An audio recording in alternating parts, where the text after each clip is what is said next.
How much a plug in there? What's that? That microphone to plug in. I'm going to get a microphone. A good one.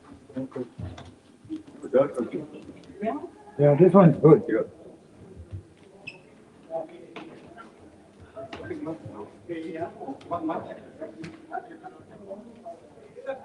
So, we're going to place on stage. Yeah. Just mark it up. Yeah.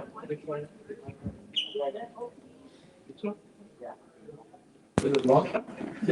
That will not pick up. Or who test you do?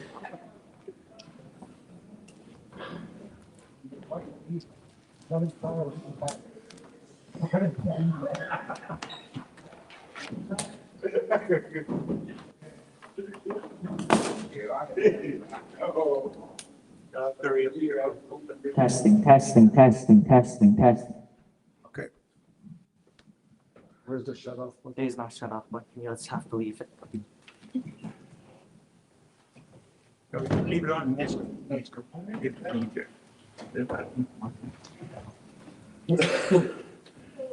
Give a good hand of applause to our musicians.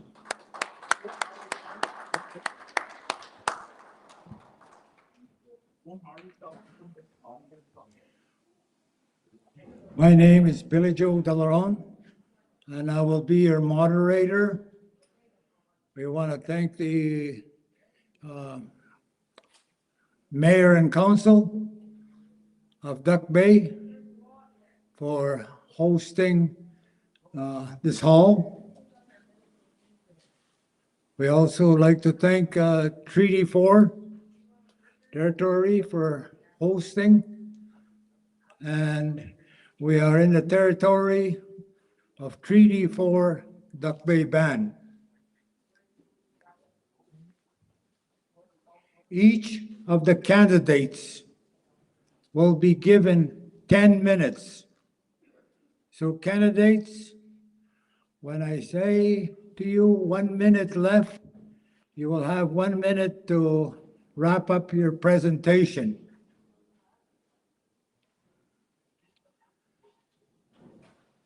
This is not a debate. This is a forum. So there will be no question and answer period. We expect the candidates to be respectful. We expect the candidates to concentrate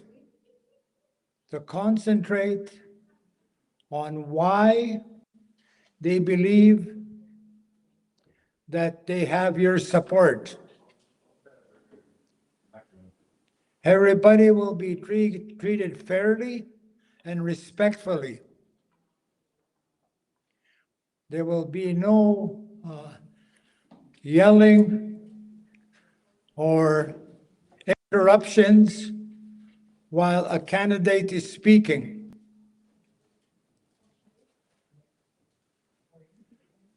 We expect good decorum.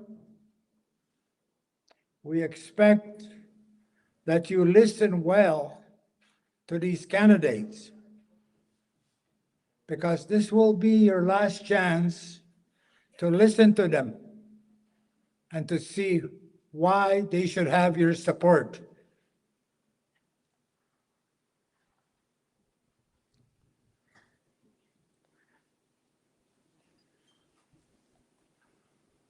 We believe that this is a good setting. And as candidates come in, please contact Monica to add your name to the list. Also, we have a live feed across the country. Whether you're in BC, Alberta, Saskatchewan,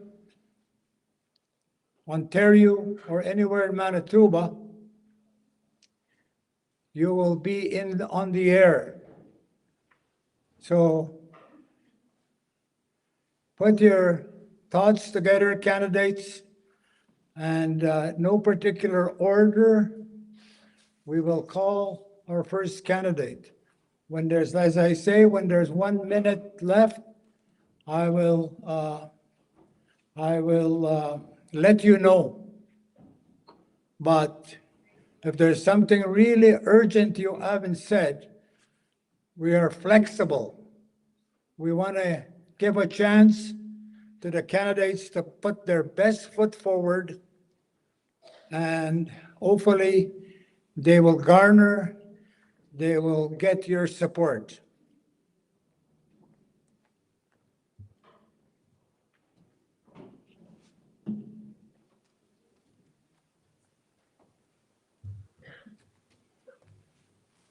The first person is Kevin Nelson Beauchamp.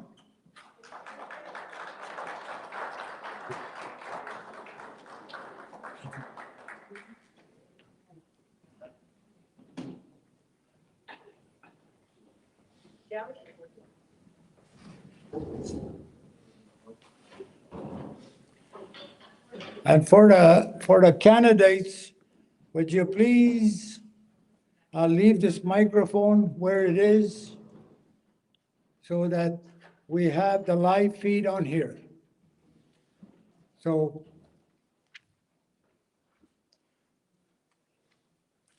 we have our timer ready. That's 5 minutes already, Kevin.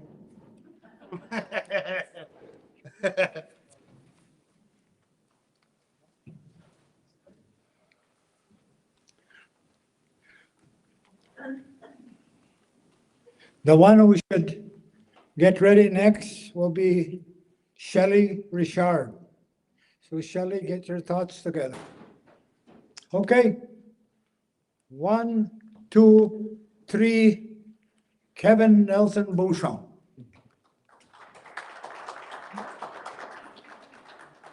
Hi, good day, everybody. Good day, friends, community members. My name's Kevin Beauchamp. It is with great respect, humility, hope, as I announce my candidacy for Councillor of Pine Creek. Firstly, I want to acknowledge the land we stand on, the ancestors who've walked before us, the leaders who have carried Pine Creek to where it is today, and I offer my gratitude to the people who continue to guide us with wisdom and strength, and would also like to acknowledge our youth, heartbeat of our future. Okay, you know what? I have to stop right there because I've been campaigning there too, going door to door, face to face. And the first thing if I keep reading the speech, I'm going to sound like a hypocrite. The first thing I told people was that I wasn't going to come here making blind promises. I wasn't going to promise you that I was going to change the world. But what I was going to promise you is that I was going to do my job. If I'm elected, the very first thing that I heard that people were telling me, which was actually shocking to me, was I was one of the first people that was showing up to their houses.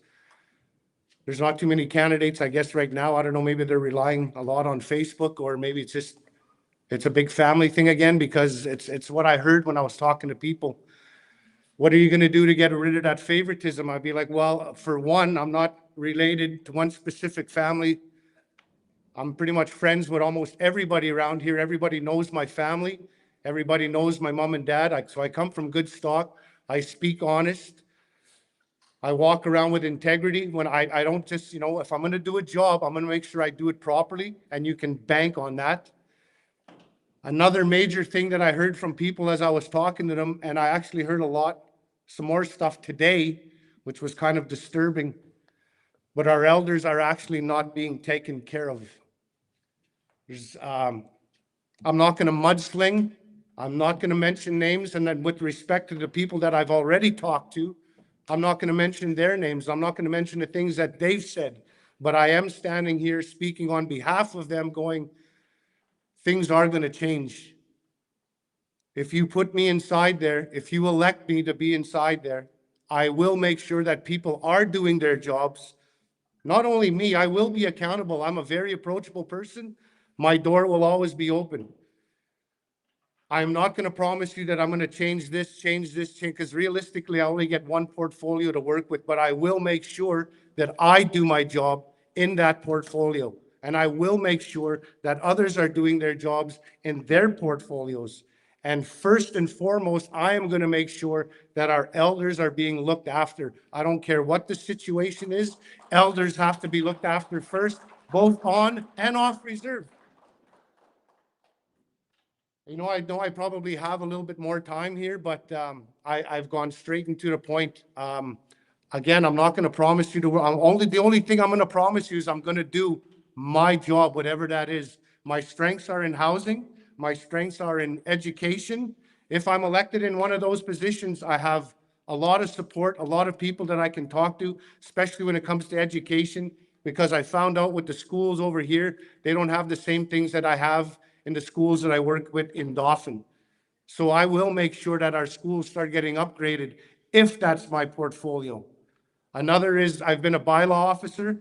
I've heard that people can't go walking around. Kids can't go riding their bikes because of all the dogs and animals that are around. I will work with whoever's in charge of housing to make sure we start getting fenced yards and keep those animals inside our fences so we can start going around again. When I left here, we didn't have as much programs that were going on. I can go to Pine Creek's Facebook and I just seen more postings. There's training programs for this, training programs for that. Cultural activities are coming out. There was never had drummers and stuff like that when I was still living over here. But all of that stuff is coming out. It needs to keep coming out. And I will support anything and everything that benefits our communities, not just benefiting a certain individual or a certain group. It's going to benefit everybody. That's where I stand, people. My honesty will speak for itself. Thank you very much. Miigwech.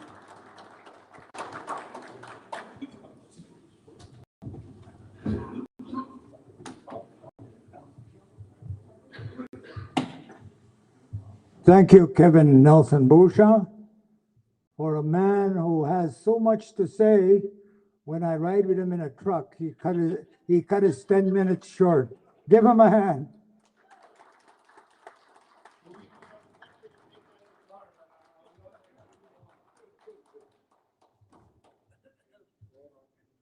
Next person we have is, and she's no stranger to these communities, is Shelley Richard. Give her a hand. Hello, everyone. Okay.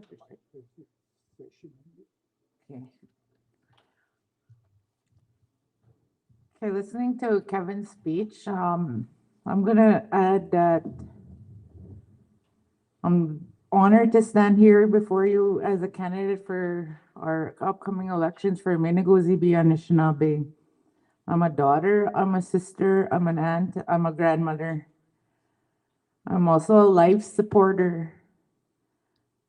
I support anybody who asks me. I try my best to communicate that I'm here to help. I've been helping, and wherever this lands, I'll still continue helping. I'm an advocate for our children, for our elders, for everyone. Um, my last, say, 10 years, I've been in the schools, the community, the health department. I'm getting sidetracked. I'm just going to read what I wrote. I want to take a moment to acknowledge and honor the leaders who came before us, the past counselors and chiefs who laid the foundation for the growth and strength we see today. Their dedication and sacrifice has helped move Minegoziibe forward. And I recognize that because of their work and that we now have the opportunity to build on their path. For the past 2 years, I was served as the building healthy communicators with a lot of help with coworkers.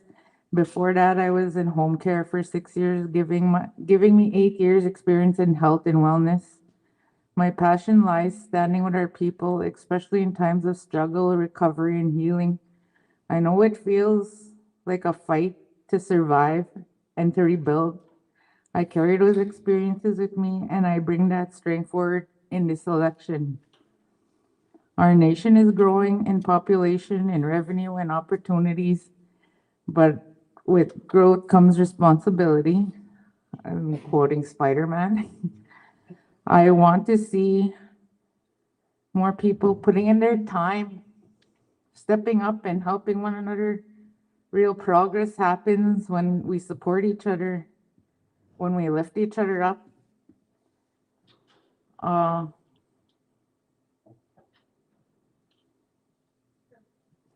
I've been working hard to get people to help our mental wellness groups. I started a couple groups that were already going and changed them, like our local AMA team. I was appointed lead 2 years ago in May. And seeing like everybody in the community, all the struggles we're going through, everything, I just want to say like I'm on the floor with you guys. Like I struggled, I survived, like all of us. I'm so lost for words to say what to say. This is my first time putting myself out there for campaigning, and I just want you guys all to know that I'm here for you, whether or not I'm in or not. I'm here with the community. And if you honor me with your vote, I will bring pride, dedication, and honesty to council, just as I do each day. I don't make promises I can't keep, but I do promise to listen, to learn, and lead with my heart. For the past couple days, I have been volunteering my time for the evacuees. We had our doors open since Sunday, and I was surprised with all the donations and things that came in. We were ready, we were set, we are ready, we're set. But we need people to help, to come out, to support, to be on the floor. I wasn't campaigning, I was doing that. So that's why I'm not prepared today. And whether you guys give me your vote or not, I'm still gonna be there. So thank you all for listening.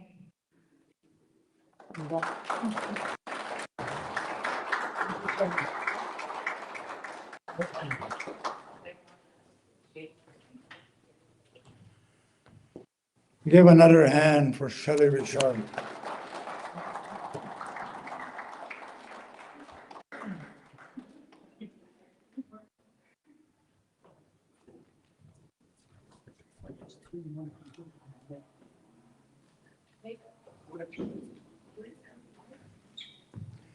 I was just handed a note that says there's going to be a fire drill in 5 minutes.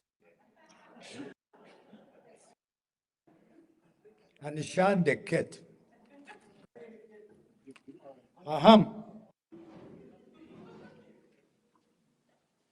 So we're going to have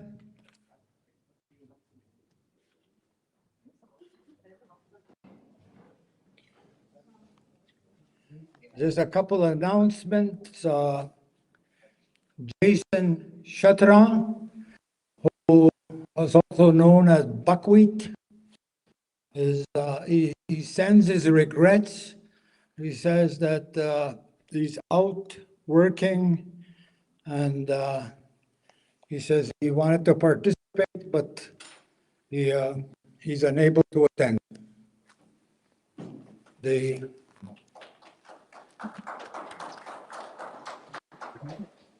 The second announcement is that although this was advertised for councillor candidates,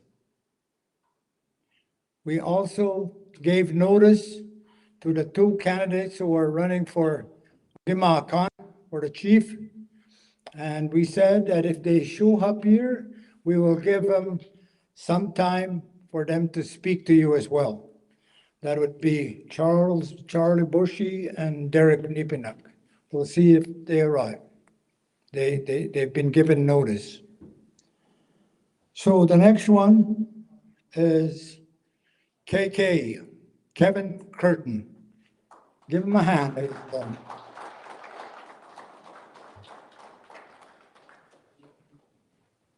gentlemen. How long? 10 minutes? 5 minutes? 10 minutes? 10 minutes. Okay. Okay.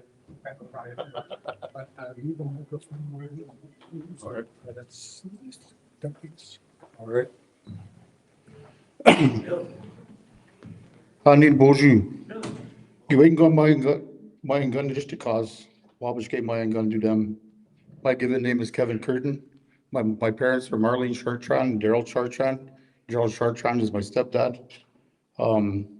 Before we talk about change, we have to talk about what we're willing to carry.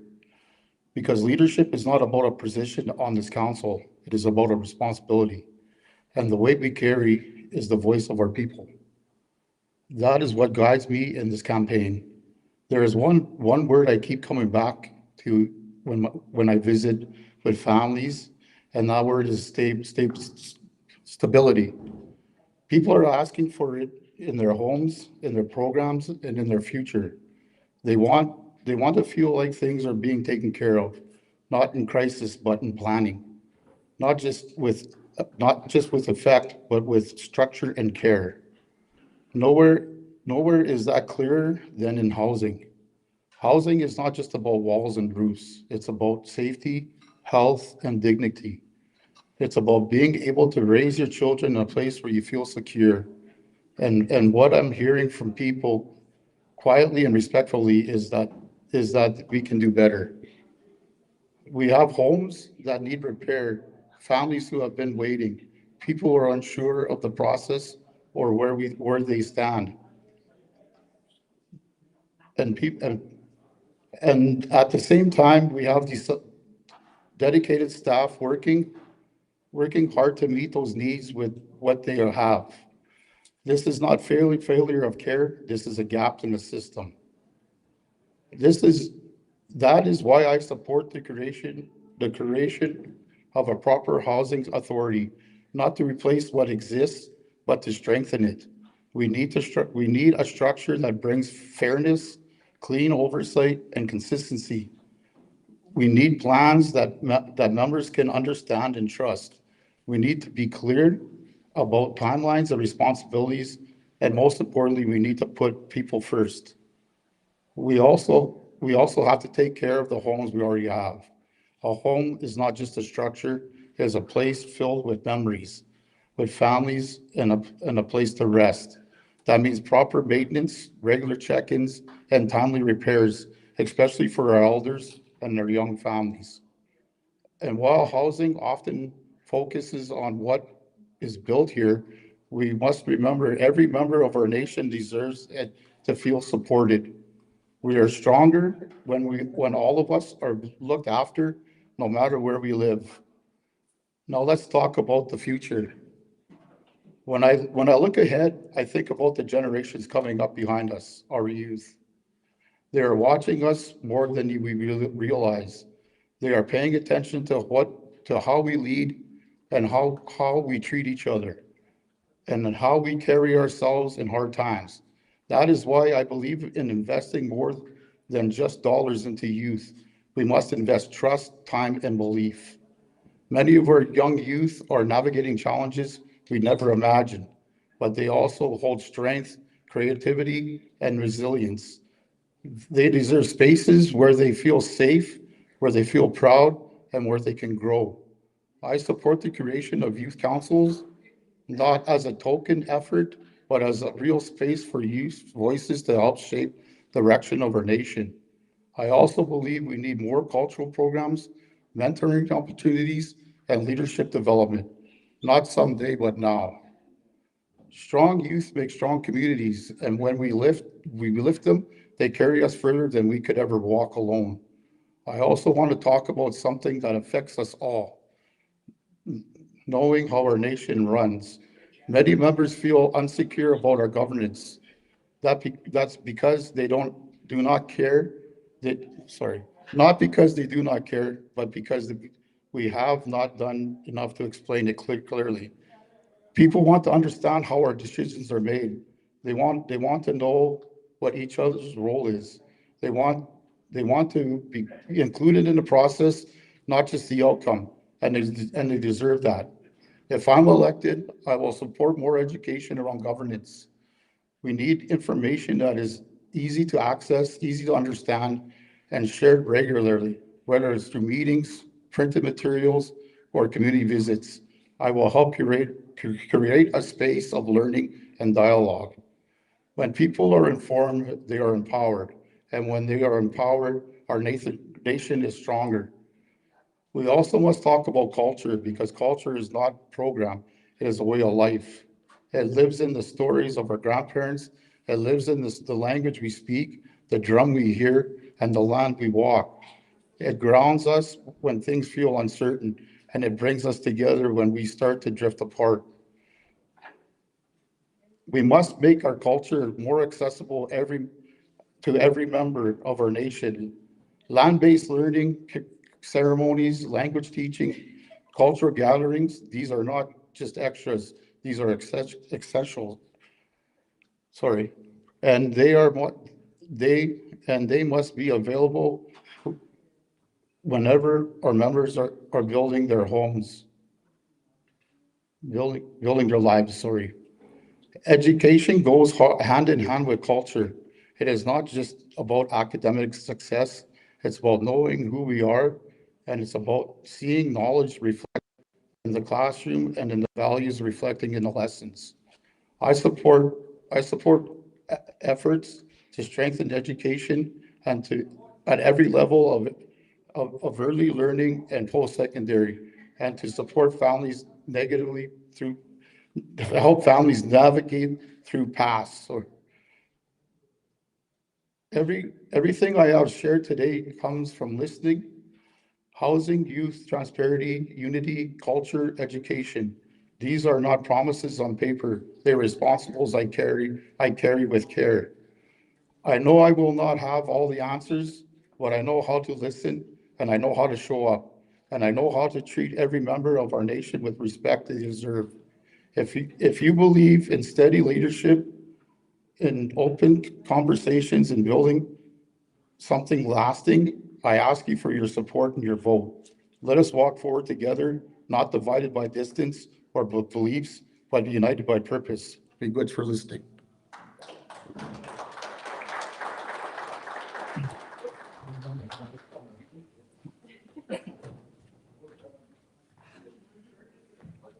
Give Kevin a hand.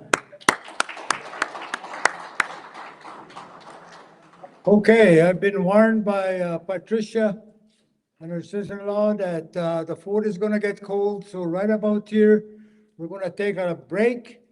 Get your food, there's food available, and we'll, about 10, 15 minutes, we'll get back at it. Uh-huh.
Kung kukuhay ko ma, kikito ikwek, sigo kikito ininiyok, kanunde kandoenda muat, chimina ay kiminsunio,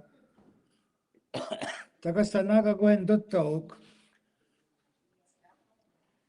So, for the people that are running for council, please show some respect for them because they're being genuine. They're telling you what they see as their vision for the next 4 years. So if you can respect them, listen to them, and maybe, just maybe, they might convince you of supporting them. But if you don't listen, and then you laugh around and talk around, then you're really not doing them justice. Please listen to these counselors, because this will be the last time, potential counselors, this will be the last time that you'll have a forum like this until June 10th. So the next one,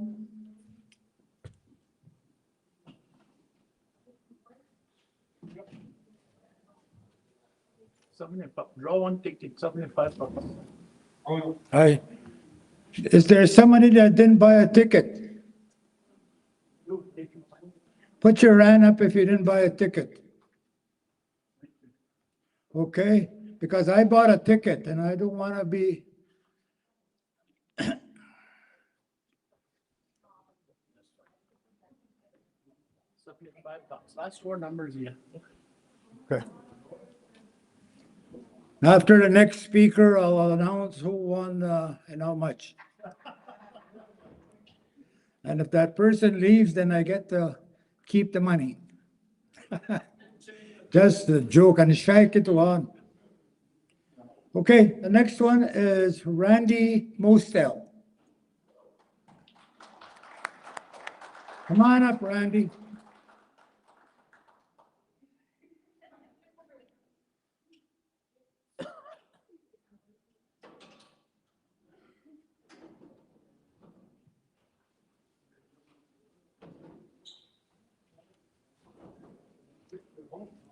After Randy, Donna Sauce Janai, you'll be next.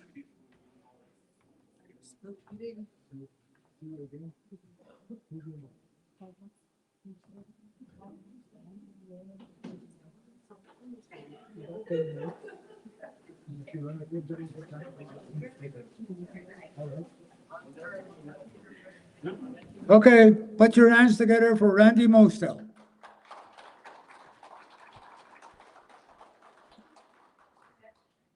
Hello, everyone. As Billy Joe said, I'm Randy. I'm lived in Pine Creek all my life, 31 years old. I got two girls, Honey and Cora. And I graduated from UCN with a degree in business, majored in accounting, and I'm a certified human resources manager.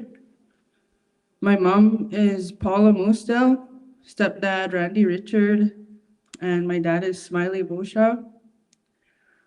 My grandparents are Lala and George Morrow, Vivian and Nelson Boshaw. I accepted my nomination because I'd like to see Pine Creek utilize that trust fund to have something to show for our community. I really want to build a wellness center, to work with council, build a wellness center for all three communities and surrounding communities to use for healthy living. Excuse me. Take your time. Yeah, for healthy living, like with a swimming pool, a walking track, indoor, like a curling rink, stuff like that, hockey rink, exercise room. There's also grants we could apply for to use. Go ahead.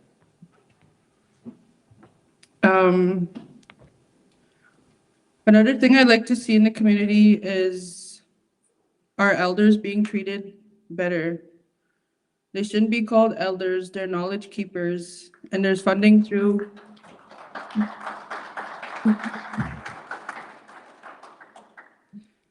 Thank you. There's funding through SCO to hire our knowledge keepers and pay them salaries because the old age pension is monthly, and we all know that's not enough for them to live off of.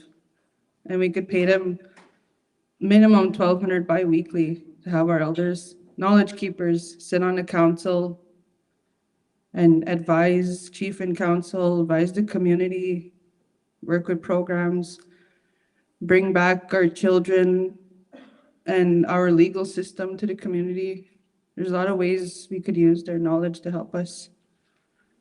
We can also start giving them rides to mail, check on them daily, the safety officers, health workers. Another thing I'd like to see for our elders is like some can't take care of themselves. And we need our health workers to go and sit with them, help them wash up. I always take care of my grandma, and I'd like to see us take care of our older generation like that too. For the youth, I want to see a junior chief and council, not just at the school, but in the community for on and off reserve youth. I'm not that old, but the younger generation, they're pretty good with like technology, and meeting with Zoom teams. Like we could have them meet weekly, bi-weekly, whatever, to discuss what's going on out there, what's going on here, what'll work. And I'd really like to see a hiring committee and a housing committee and an education committee that selects the students and selects people on housing. Because the people trust us, counselors, elected, not elected, to lead them, and we have to trust our people too to make that decision. To pick the people that can get sponsored, get a house instead of council picking. And I think that'd be fair for everybody to have all kinds of say for who gets what, who goes where. Because council needs to step back from the administration part and lead. Let the people lead and we do what the people want.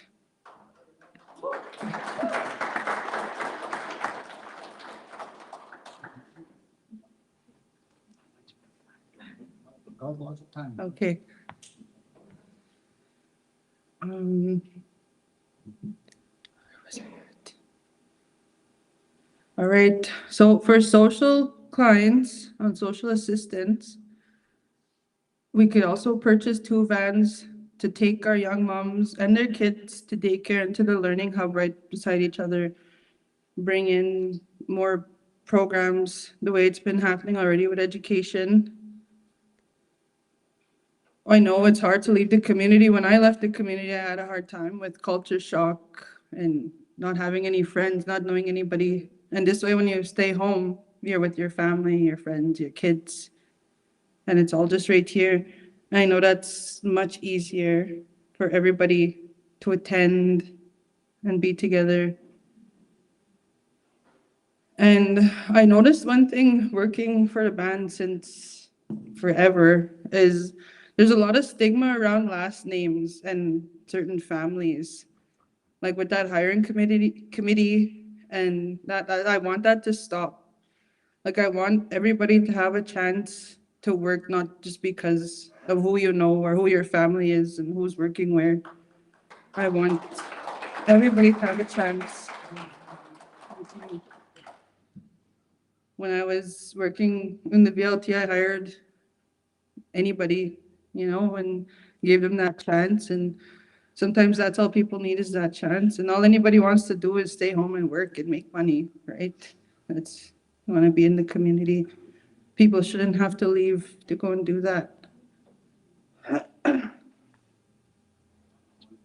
Okay. And one thing I really want to work with the health is an umbrella policy for addictions. And when people come home from correction centers, AKA jail.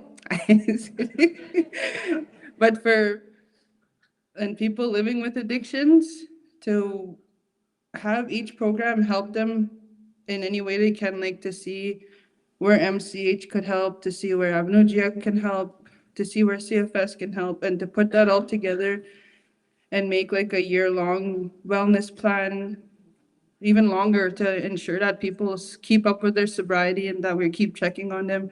Because I've seen some families come home from treatment centers and they get left behind, like they don't know where they're going, what they're gonna do. And we need to stop that because we're just adding to their hurt and to their trauma. And for community members, band members on and off reserve, to have, say when somebody gets to 1 month of sobriety, 2 months, 3 months, 1 year, 2 years, 20 years, to have acknowledgement, to give them honorarias, to give them like plaques or something, like a piece of paper, like we're acknowledging you in your sobriety, keep going. You're not alone, because sometimes a lot of people feel alone when they're doing that stuff. Like I've been there, and you feel like nobody cares, but really you have a whole community that cares about you. And that's what I really like to see. But I want to thank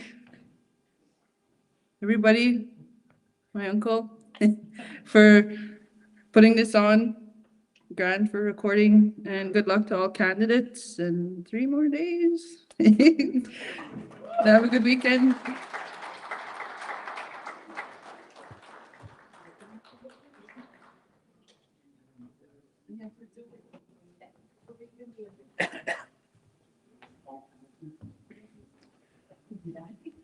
Give a hand to Randy.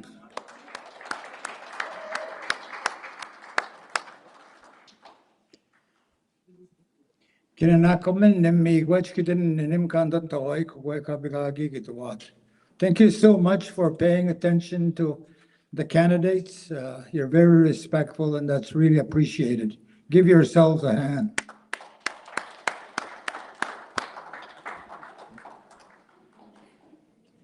The next person that we have is, she corrected me one time. She says, well, in Duck Bay, they used to call me Duck Bay Donna. So please welcome Donna Saucier Janai.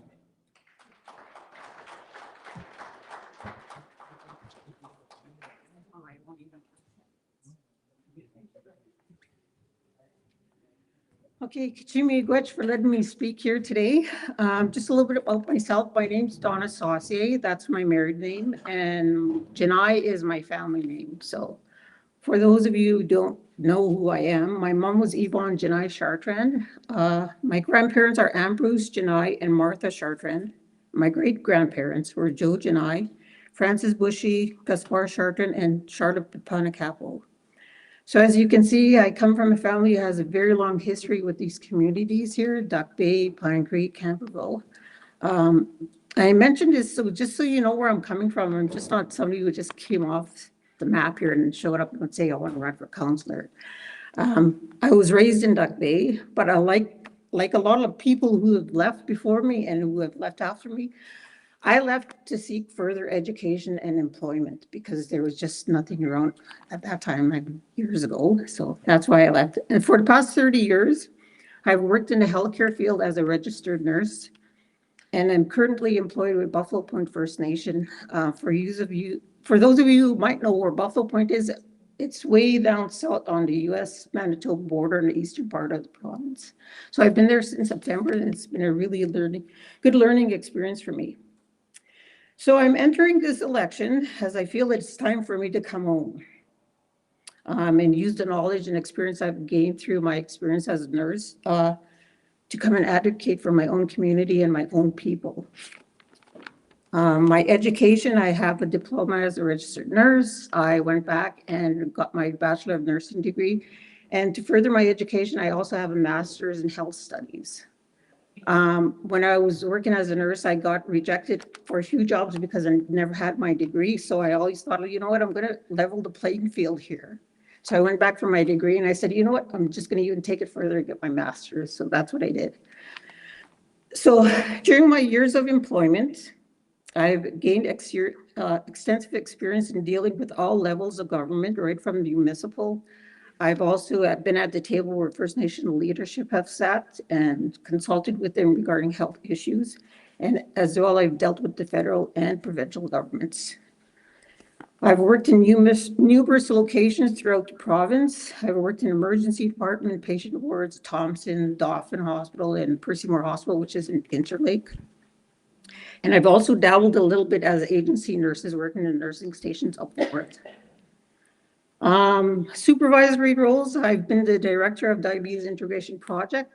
I've also been the Regional Foot Care Program Coordinator out of Finism. That's the First Nations Health and Social Secretariat of Manitoba. That's the health arm of AMC.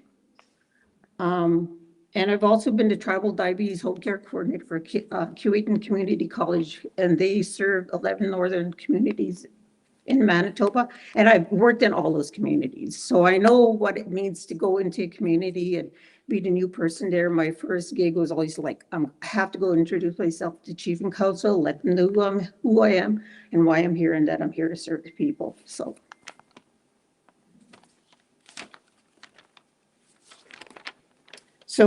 like I said, majority of my career has been spent in the north. I have experience in proposal writing, working with budget, supervising staff, being an advocate for better health and access to services.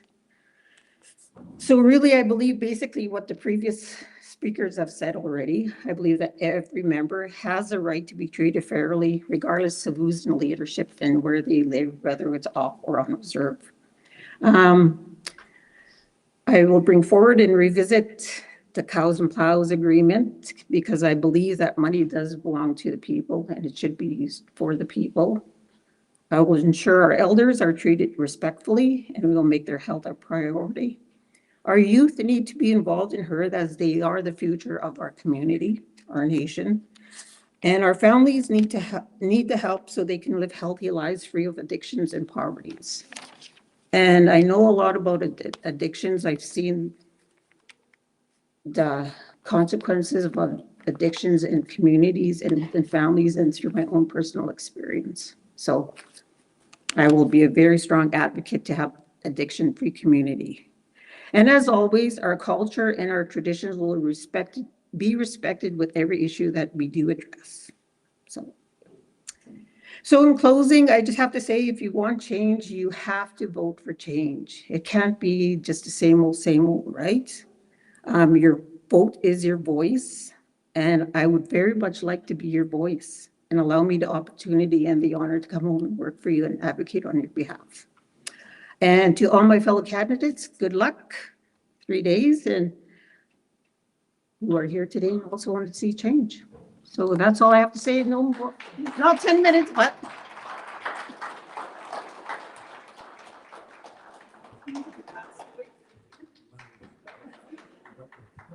I had only planned for 5 minutes. So when he said 10 minutes, I said, forget it. I can't do it.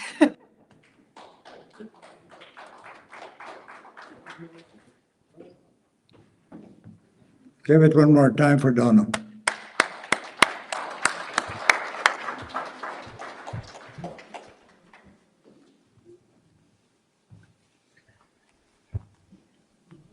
The next person runs a shop, the cheapest place you can buy your confectionery, Brent Paranto.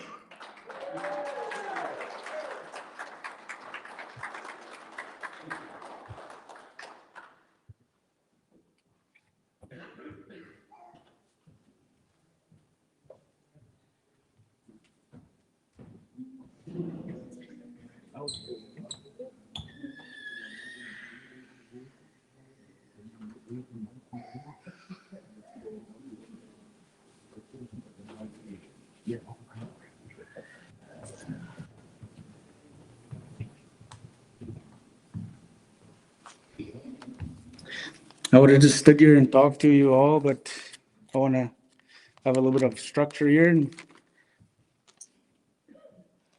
good afternoon, everyone. My name is Brent Pronto. I know most of you guys all know me. I recognize a lot of you guys' faces.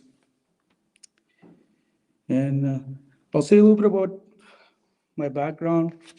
My parents are Rachel and Ken Pronto, and I work here at Duck Bay School for 11 years. Worked in Canterville for 3 years. So 14 years I've been in the education field and learned a lot. I have a lot of good role models. What else do I do? Do quite a bit anyways, and I've been working with a company out of Winnipeg, Wasac. I do a lot of recreation work. For 4 years, I've been working here in Duck Bay. After school hours, I've been putting in 3 to 4 days I've been working with the youth for many years. I do a lot of activities with them, keep them busy, keep them off the, pretty much just keeping them busy so they have something to do. I do a lot of different activities. I'll read some of the activities. I made a post actually, but I know a lot of elders. I went around and talked to elders. A lot of elders don't have Facebook. So I did a lot of, let's see, I will try to remember everything. I take them hunting if they're with their parents' permission. Take them hunting, fishing, scooping. I do a lot of different hands-on things. I run gym nights. I run drop-in here. Drop-in, we play games, ping pong, pool. I interact with everyone. I talk to all of them. A lot of them needed someone to listen to, and they talk to me for advice and things happening. Yeah. So I do lots of that. I've been doing that for years. I coached in Pine Creek.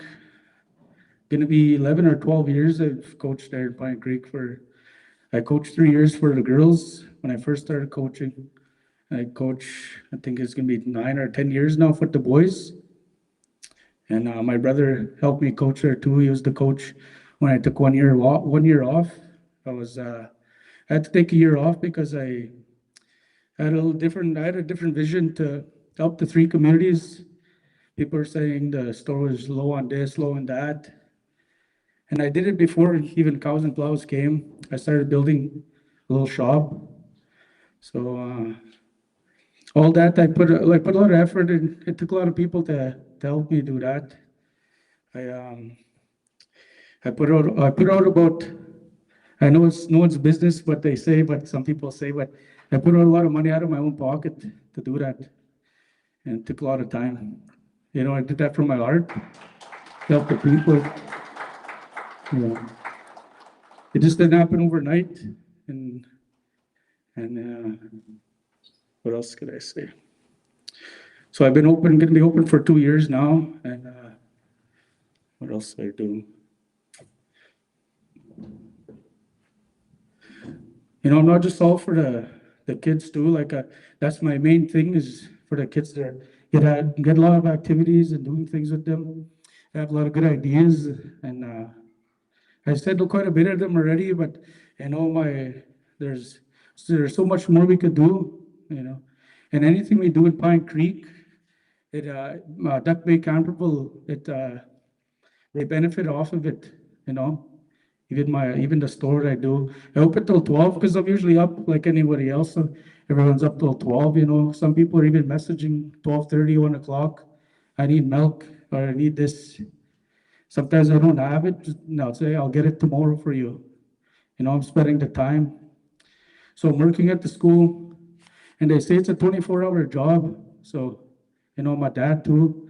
I have 5 kids. So I juggle so many different things. I go to work at the school. I work with the kids in the afternoon with my recreation work. I'm the coordinator for that. And then I'm open till 12, sometimes 12:30. And then so I'm doing 3 different things. I also run a wood business. I have a lot of my customers are from out of town, obviously, like Dauphin, Monono, I even travel up to. So I'm an entrepreneur. I do a lot of different things. And anything I do, I put my heart into it.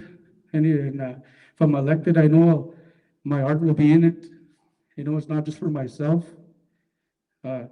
Even some of the stuff that I want to get done, it'll come from my own pocket if it has to. And that's who I am. What else? So I could read all my ideas. I could say all these things, but you can't really promise all these things. But I'll read them anyways. A few things. I said at that meeting, there's a fish bag plant. There was all that's just to say people. I went around talking to people.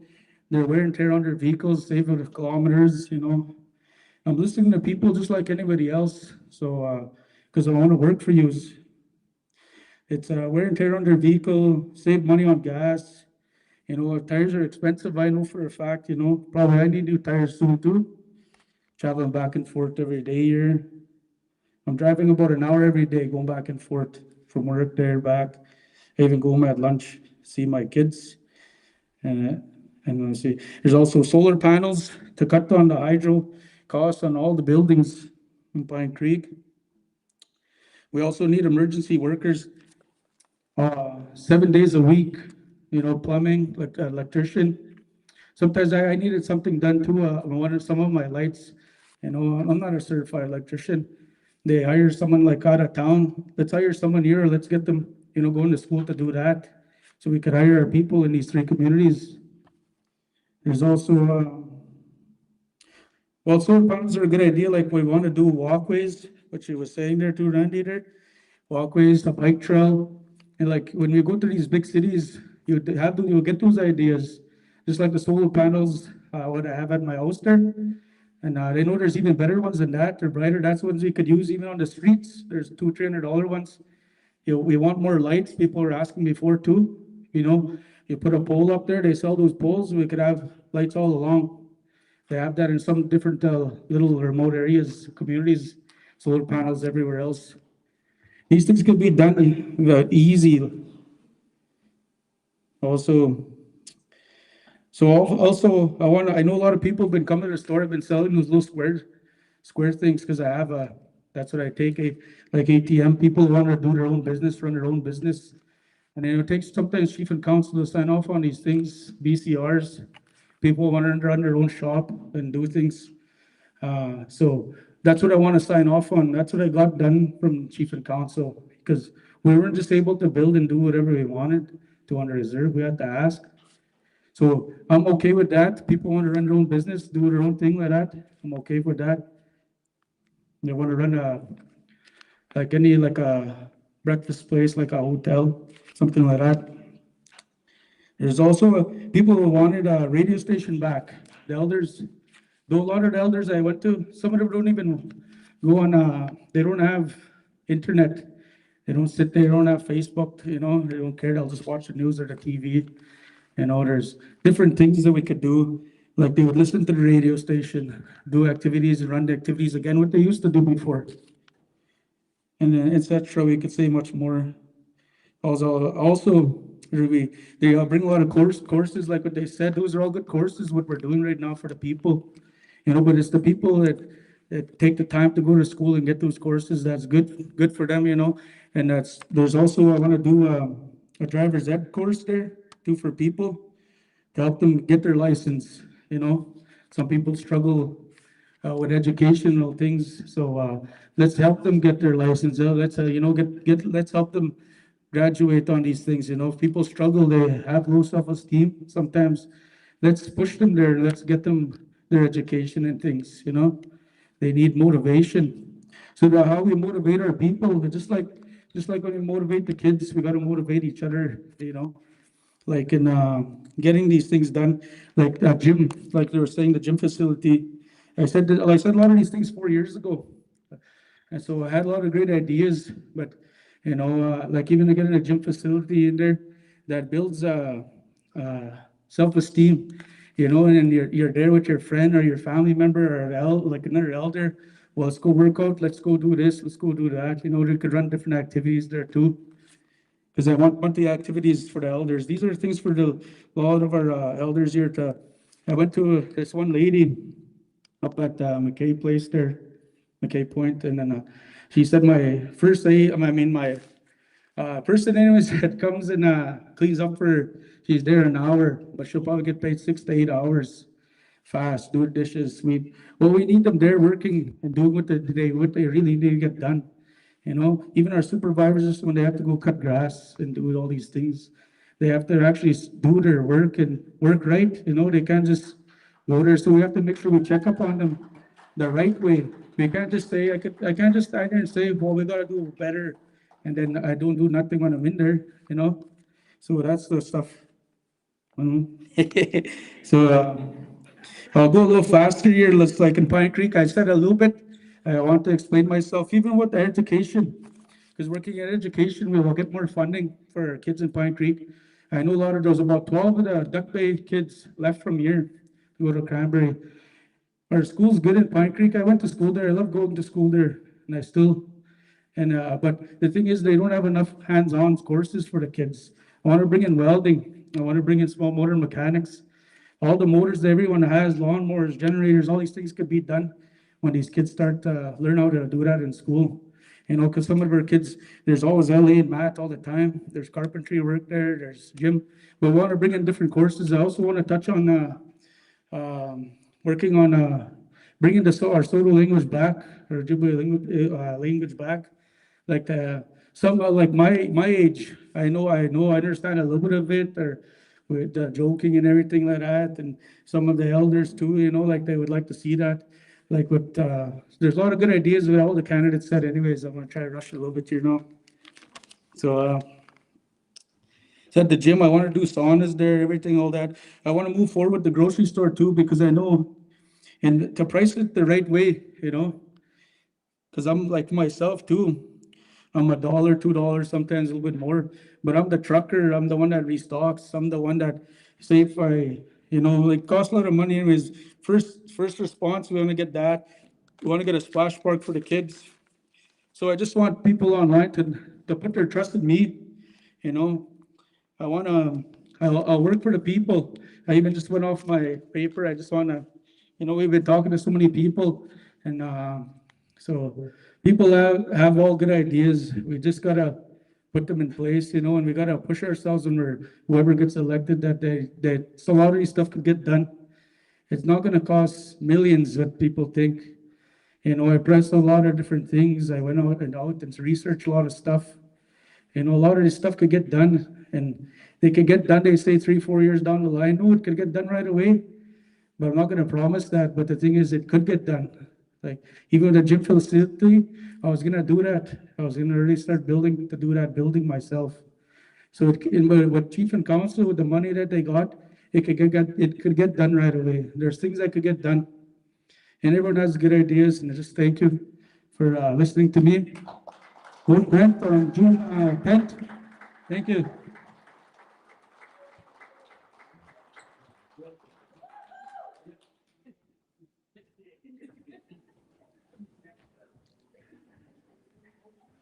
Give it together for Brent.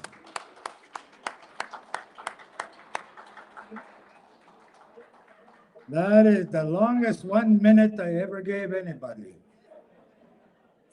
So we're going to take one short break for smokers. And if you want more food, give a hand to Patricia for putting that stuff together. A short 10-minute break.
Aham.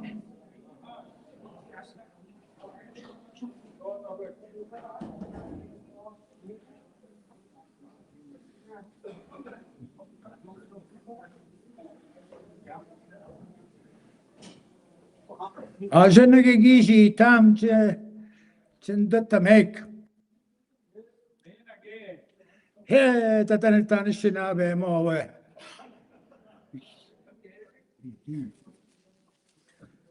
So once again, welcome to the community of Duck Bay. We want to thank the mayor and council. One of the councilors, I don't know all the councilors here, but I know there's one sitting here, Monica. Give her a hand, councilor.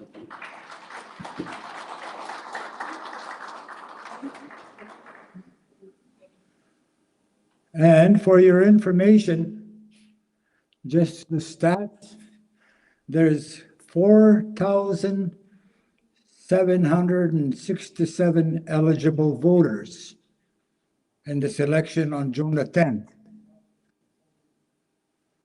This live feed here, there are 3,700 members watching this. Give them a hand.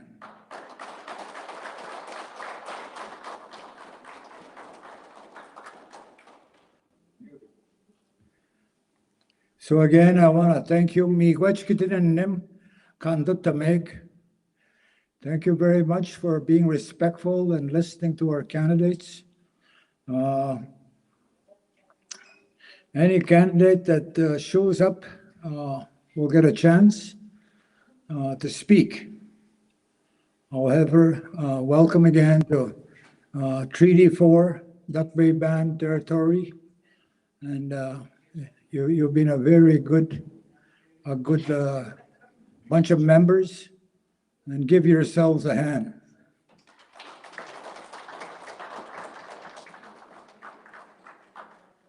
The next one we have is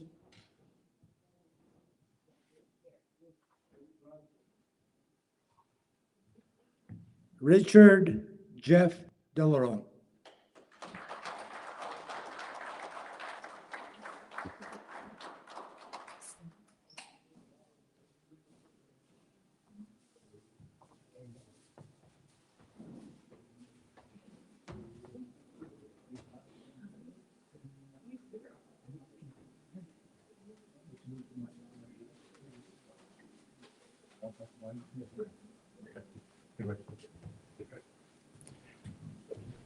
One, two, three, Richard Jeff Delaron.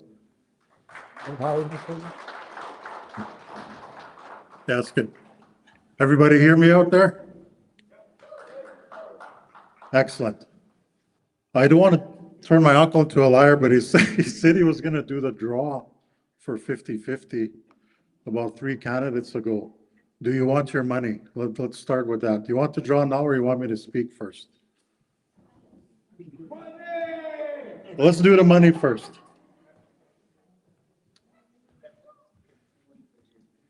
Richard doesn't run this show, I do. But that was a good suggestion.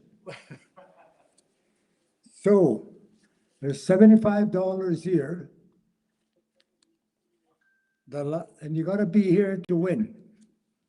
So the last 4 numbers are 5185.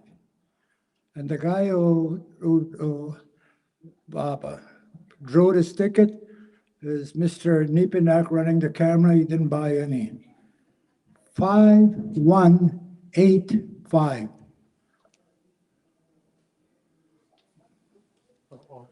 Oh, I'm going to check my tickets.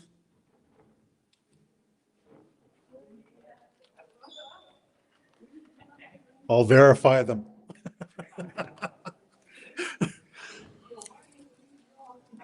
Yeah. You see you one already. It's 58886 5185. 5185, right there, there's verify. You want to come and verify the ticket?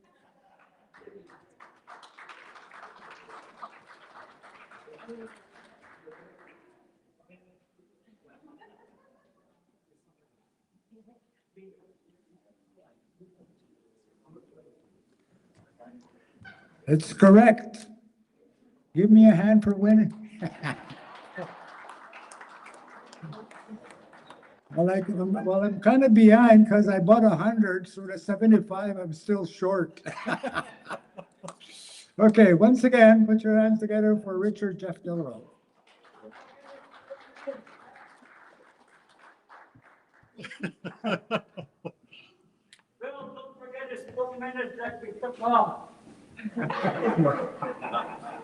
Thank you for coming out today. I know the weather wasn't that great.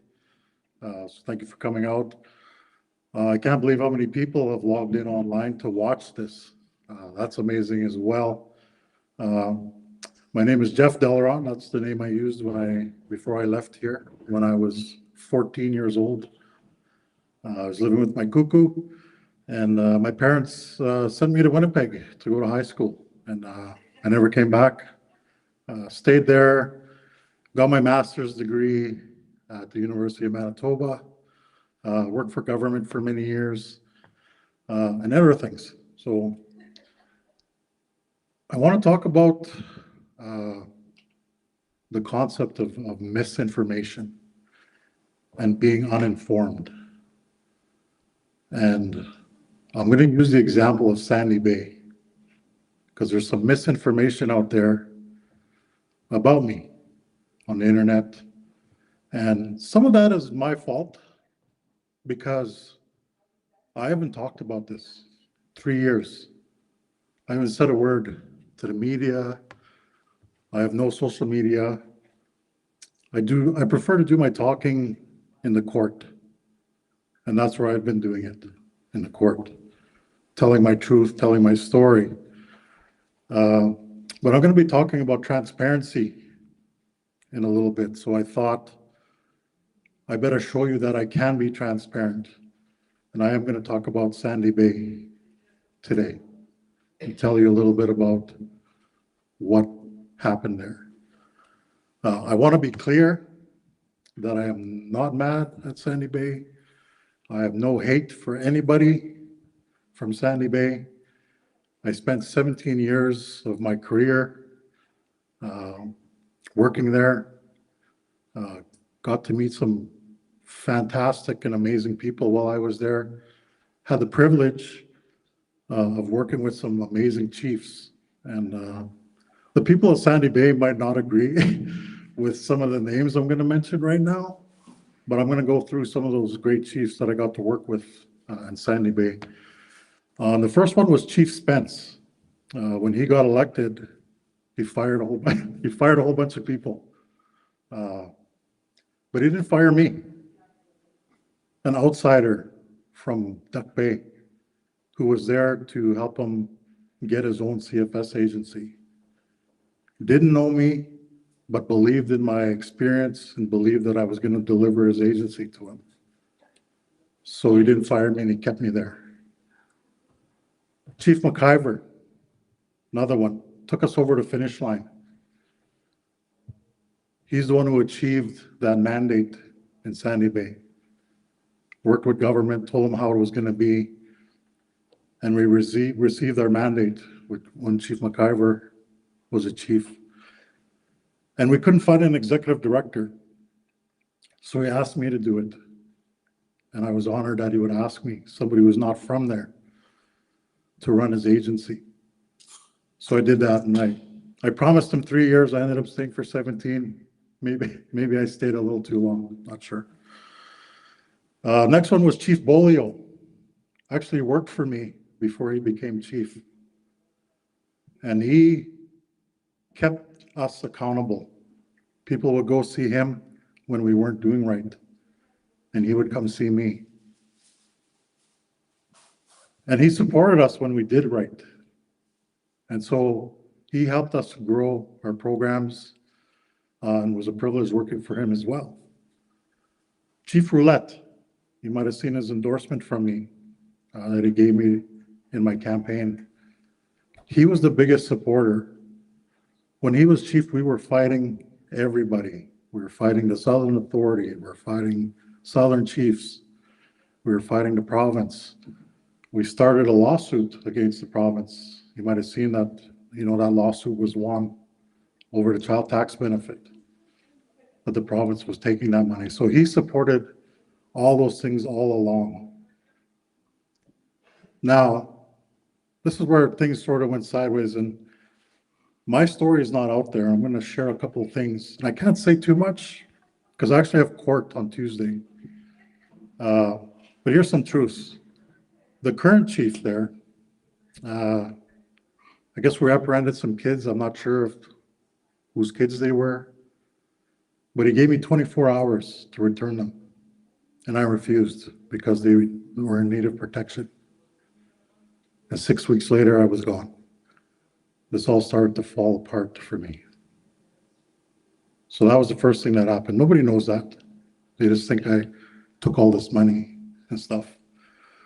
So the other thing that happened is the Southern Chiefs Organization came in and did a forensic audit, brought in the best auditors in Canada to come and look at the books. Where's the audit? It was done 3 years ago. Never released it because they didn't find anything. So on Tuesday, just so you all know, and this is coming from me, this is not somewhere online, that I'll be filing my own counterclaims against Sandy Bay CFS. Unfortunately, I set up that agency.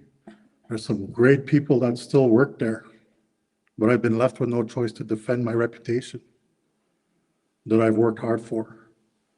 And my truths will come out. The truth will be called. The people that talk about you the most, that spread rumors about you, those are the people that are most afraid that you're going to tell the truth. And I will be.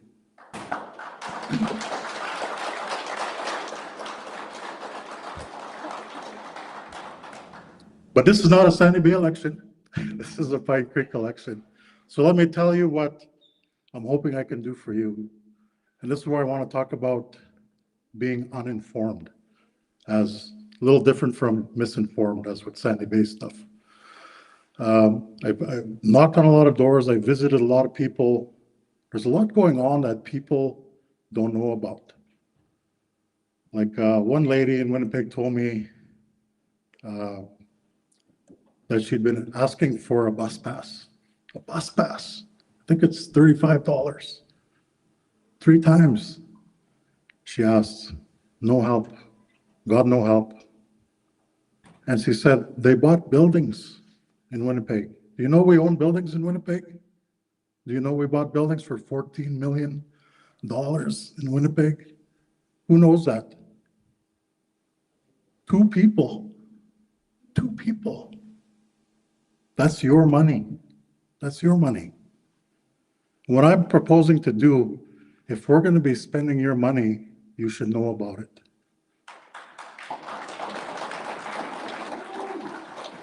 Always. Now, not to knock the chief and council. Maybe it was a good investment. But that's the problem. We don't know. How does that help not only people on reserve, but how does that help the people off reserve? Because we certainly there's some discrepancies there on the things that are available to the people that are off reserve. We're uninformed. Like I said, there's some good people that sit there, but we're just not informed. We don't know. So if you choose my name on election day, I will make sure that you are asked what we're going to do with your money. That's your money. 14 million. $14 million is a lot to spend without telling people when they couldn't buy this lady a bus pass. So that's one thing. And then transparency. So how do we get you involved in what we're talking about over there? And that's by having open band council meetings.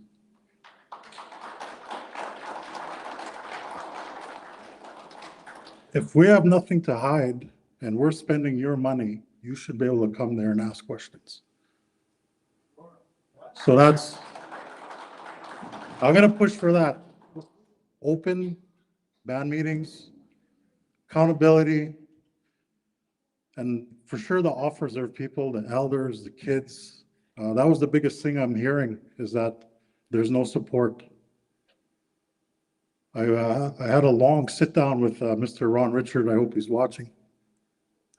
And he told me, do you know how much help the newcomers get when they come to Canada? They get an allowance. They get their housing paid for. They get wage subsidies so people can hire them for jobs.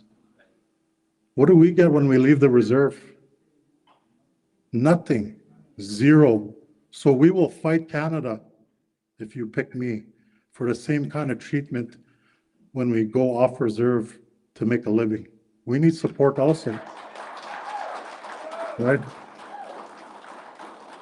We have all this training for people on reserve, for jobs that are not on the reserve. And then those people leave to go do those jobs, and then all of a sudden there's no more support for them. If we're going to support them to get that training, we also need to support them when they transition to working, regardless of where that is. So look for that as well. We need to support people who are looking for jobs off reserve. That's important. And then the housing. I sat down with people, broken windows, and we're talking about new developments and, you know, on the east side and the north side, new houses. How about we take care of the houses that we have first? Yes. And not just on the reserve. There's members off reserve that nobody helps them fix their house. They're still members. We get money for that. We got to help everybody. And so the discrepancy between on and off reserve has to change. We got to help all our members regardless of where they live. And I'll make sure that happens.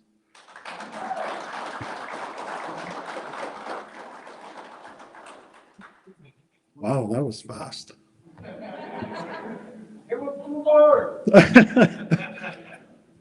You threw me off. 2 more minutes. But those are the big things that I heard going door to door and knocking on people's doors. I heard some great ideas from everybody today. You have a very difficult choice. You know, I was one of the, Randy talked about not getting a job because of your last name. Well, that happened to me too. If you could believe it, you know, I was invited by Chief Nipanak, asked me if I wanted to come work for him. I said, okay. But somebody didn't want me there. You know, I'm not going to name names, but I was excluded just because of my last name and because I live off reserve. So thank you, Randy, for mentioning that, because it's real. It happened to me. It happened to me. So on June 10th, it's June 10th, Tuesday, like I said, there's a lot of great people in this room, a lot of great people running. I hope you will consider me. I know I told you what I'd like to do for you, but I want you to know that I will be there working for you. You will tell me what I want. And I'm not just coming now, and then you're not going to see me again if you elect me, that I will be in the community to come and listen. All you got to do is say, I want to talk to Richard, and I will come and listen, and I'll bring your concerns to that table. Miigwech.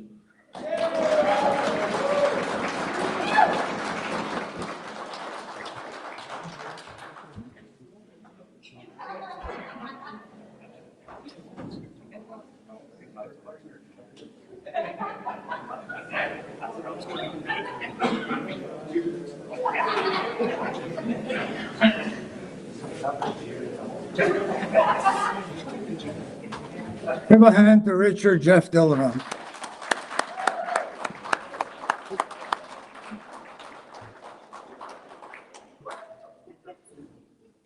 I got some more. Oh boy, I gotta.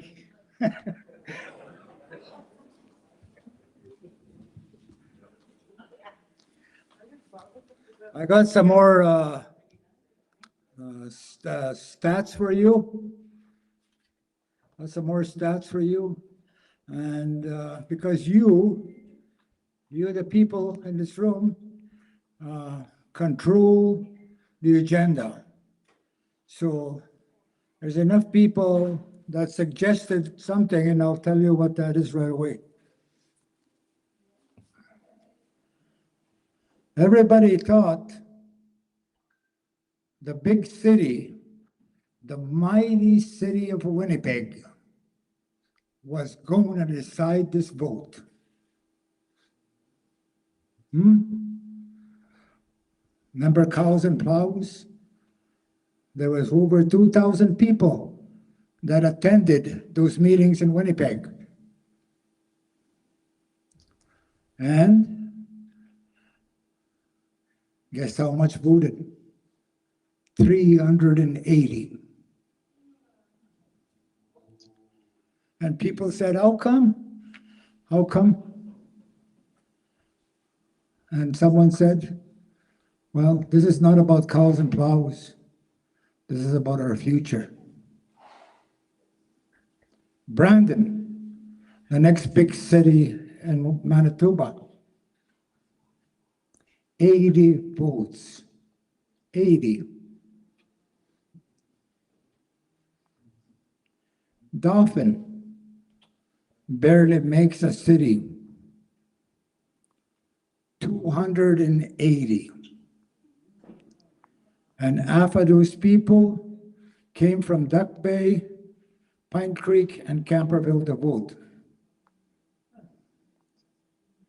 Mail-in ballots, our best guess estimate is 95 mail-in ballots. So that's a total of 835 votes have been cast. And our best estimate is this. There'll be a minimum of 250 votes in Camperville. There'll be a minimum of 250 votes in Duck Bay. There'll be a maximum of 400 votes in Pine Creek. And that total is 900 votes. So get out there and go and vote for your favorite candidate, because Winnipeg is not going to decide this. You're going to decide it. Give yourselves a hand.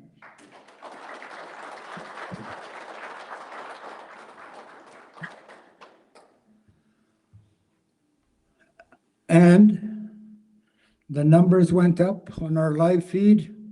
There's now 3,925 people watching this live feed, all members. So give them a hand.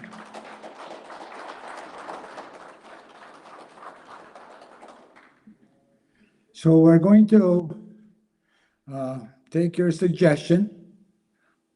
Each of the candidates that spoke, you will have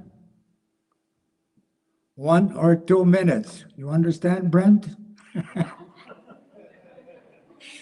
If there's something that you forgot to say, if there's something that you thought you were going to say and you forgot, this is your chance to come and get your 1 to 2 minutes to wrap up anything that you might have said or want to say. So go with the list.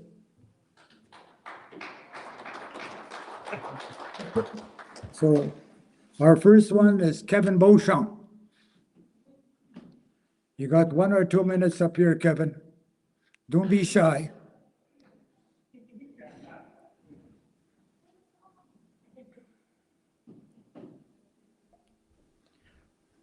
I don't think I can sing a song there in 1 minute. So. That, now, Shelley, you'll be next. Again, people, I'm just gonna say the same things because as some people have said, there's been like a lot of great ideas. There's, great candidates that are out there, you know, we have some very educated, very, you know, there's a good team. If people make the right choices, we can put together a very, very good team, get a lot of things done, keep things progressing in the towns and in the communities, both on reserve, both off reserve. There's, yeah. Let's pick that good team, people. Let's get things done. Miigwech. Kevin Beauchamp. Shelley Richard.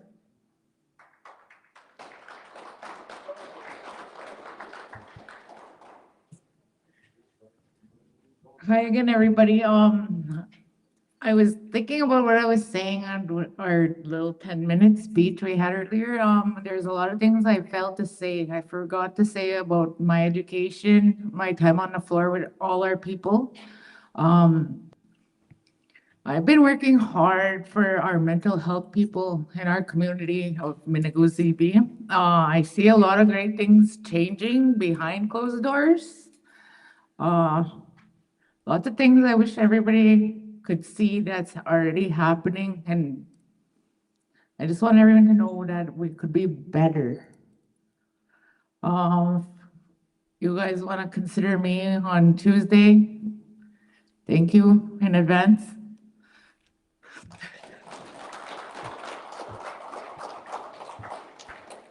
Thank you, Shelley Richard. Kevin Curtin.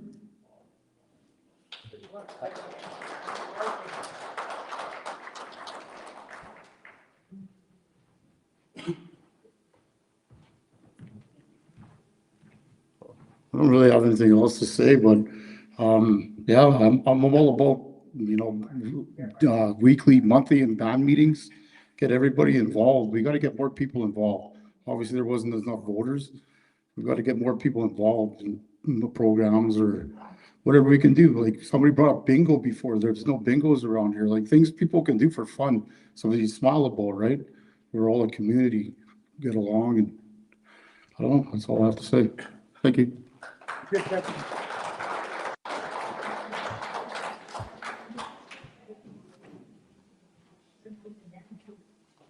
Randy Mostel.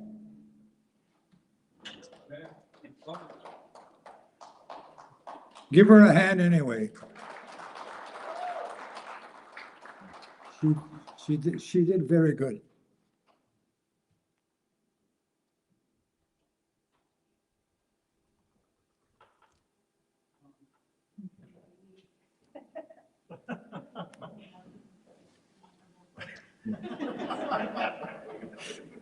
You forgot already?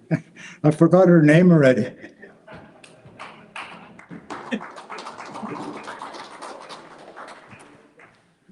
Donna Saucier Janai. Yes, Donna Saucier, John.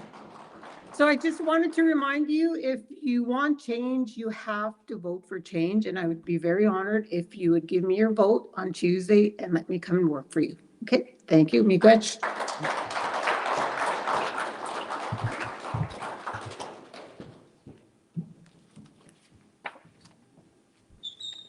Brent Peranto.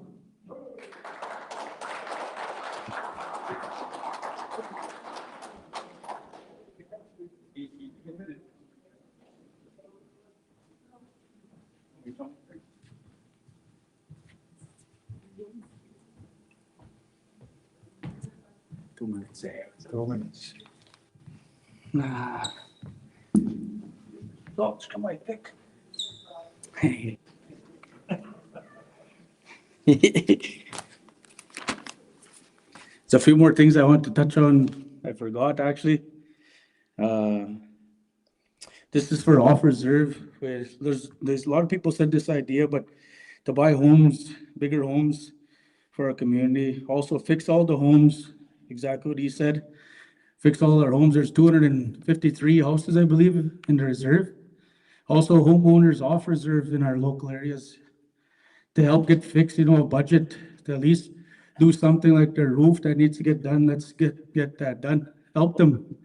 You know, we can't go say we're gonna put 60, 70,000 or 100,000 each house. We gotta, let's do a budget and let's get, even for on reserve there, like those houses, we can't say we're gonna fix it all in one shot, yeah. But we could go to the worst houses first and get the things done first. Like, say their flooring needs to be lifted or something needs to be done, their windows, then we could come back to them the next year or whatever, you know? Even for off reserve, especially for homeowners, because there's some houses we can't touch, right? So, and there's also for the drop, and I want to touch on there too. I was speaking to a lot of different people because my daughter takes lessons. She takes piano classes. We do fiddle classes here with Frontier. A lot of people know to play the fiddle. So I want to do the drop-in lessons, not just sitting around playing the game or whatever. They could do lessons like guitar, piano lessons, and all that, or etc. And also want to buy apartment buildings offers there for people, because a lot of people are going homeless. So we look into that. So all offers there, members matter, okay? And you could see it right here, you know, everyone that's looking here and online, there's more people off reserve than on reserve. There's like 900 people on the reserved, probably 500 adults, 400 something kids, you know?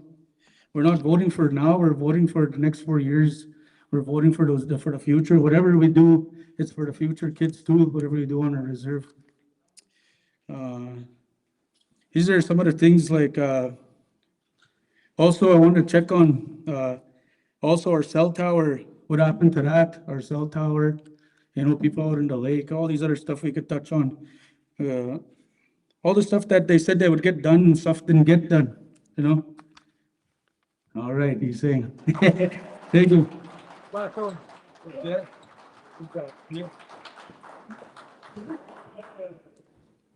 Okay. Richard Jeff Dilleron.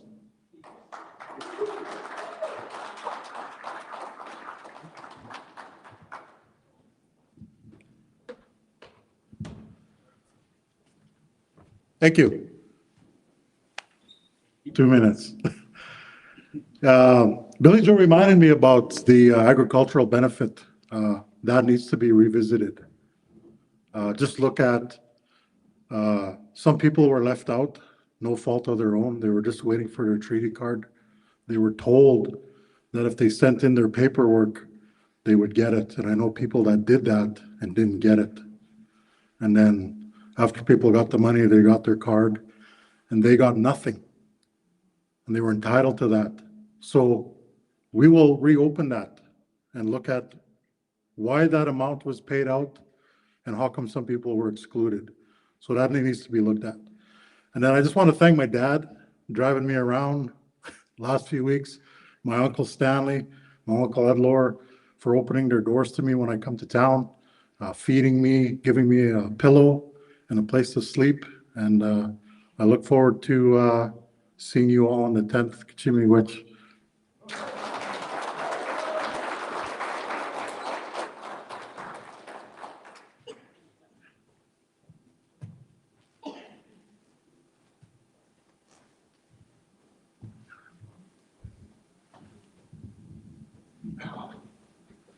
I also got a confirmation that Harley Chartrand is unable to make it because he has an issue with his young boy. So he sends his regrets, but he says if you see him anywhere, you can approach him. So Harley sends his regrets.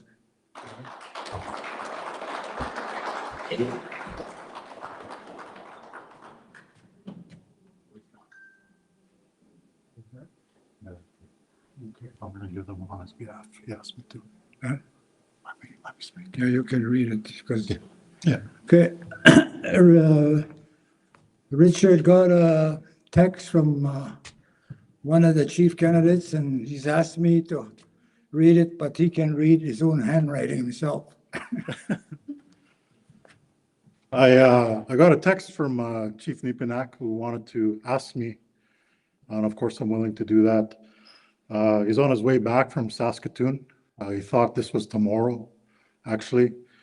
And he just wanted me to pass on his regrets on his behalf and that he's willing to support the Duck Bay claim, and he wanted you all to know that. So that's from Chief Nipinak. Miigwech.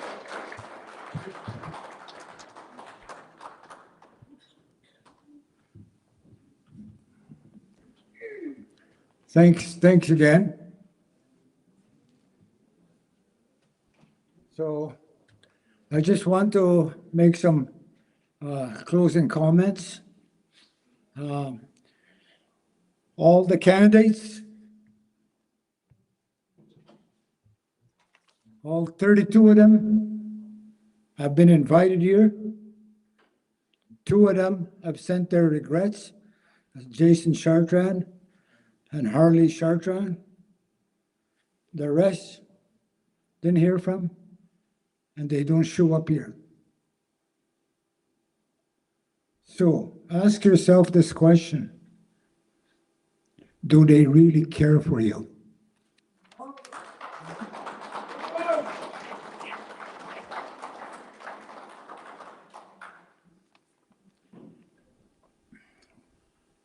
We've asked both, like I say, both chief candidates. We heard from one. We haven't heard from Charlie Bushy. And I want to close by saying, I'll take a little personal prerogative here, that this election, and I'll give you an example, Brent Paranto. When I was chief of Pine Creek, the school invited me to speak to the students. And I told Brent Paranto, he was just a young guy, I said, I listened to what you say.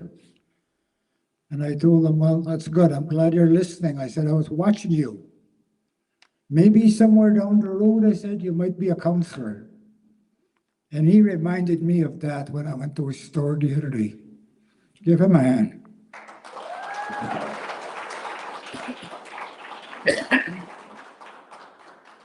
This is the most important election since you started voting.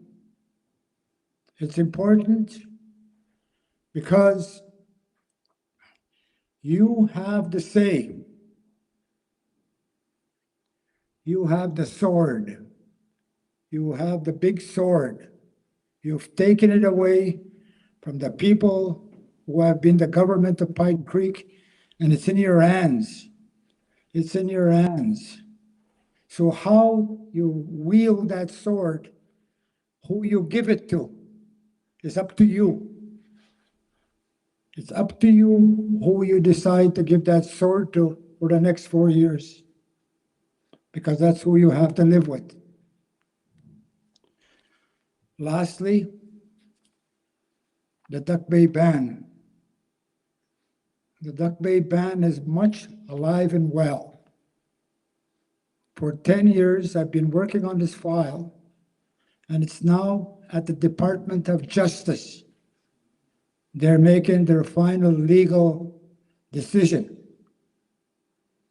And I've talked to my friend Larry Bushy, A.B. Paranto, Chun, George Monroe, Dave Chatran from Camperville. We will have a meeting with all the people as soon as we get the letter from the Department of Justice. I want you to know we are a treaty ban. Duck Bay is part of Treaty 4. Pine Creek is a Indian Act ban. So what we want to do, it's up to you. We want to meet with the 2 bans to decide how we're going to govern ourselves. We have things in common, like the Blueberry Patch. That's our territory. It's Pine Creek's territory. It's Camperville's territory. But the Sapatoyak band took it over. We're going to change that. We have haylands over there in the millions of dollars. We're going to share that with these two bands. We're going to sign a modern day treaty between Pine Creek and Duck Bay, respecting both bands. Duck Bay has lost 10,000 acres from our reserve on these islands, including where we're standing. And the formula is going to be for every acre we lost, we will get 10 back. That's 100,000 acres, and that belongs to you.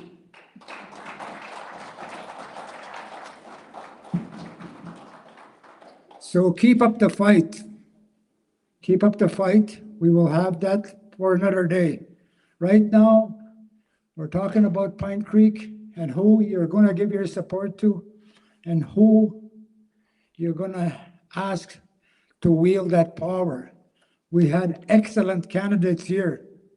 Very excellent, very good ideas, very respectful. So, like I say, on the 10th, exercise your power. You have at least 900 votes. And if you pull together, nobody from any city, Dauphin, Brandon, or Winnipeg will outvote you. So thank you so much for being here, Duck Bay Territory. Aham.